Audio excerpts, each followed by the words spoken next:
So I'm taking time out of my busy day to try to put to rest one of the more moronic things I've seen on the news for the past 14 years, and that's saying something. Through my Facebook feed, I saw yet again that old, tired argument. Airplanes crash into two buildings. Buildings catch fire. Buildings collapse at nearly the rate of freefall. A third building, not hit by an airplane, catches fire and also collapses. This one literally at the rate of freefall. For the first time in history, steel skyscrapers collapse because of fire. 3 times in one day. I'm so sick and tired of this argument.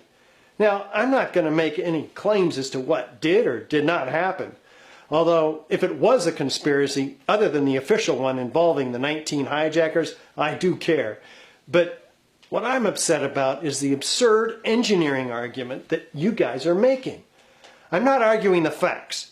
2 airplanes did hit 2 buildings, and 3 buildings did collapse. But if you think the one caused the other, then you've been duped. This is a 110-story skyscraper. This is the top 15 stories.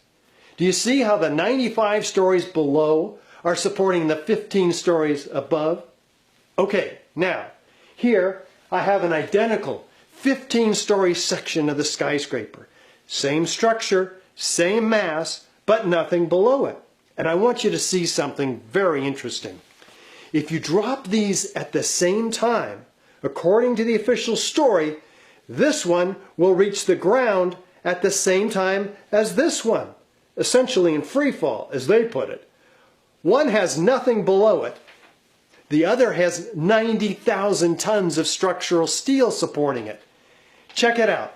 This one obviously can't reach the ground at the same time as this one. Now check this out. Do you see the top 15 stories crushing the 95 stories below? No, you don't.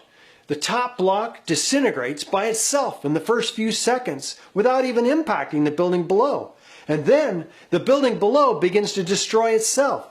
What you see are waves of explosions ripping the building apart, pulverizing nearly all the concrete to a fine powder, and ejecting the steel up to 600 feet in all directions. The top 15 stories couldn't do that in a pancaking collapse. And they certainly couldn't reach the ground anywhere near as quickly as this one, which has nothing but air below it. Your argument is invalid. Get over your cognitive dissonance. Find a shrink.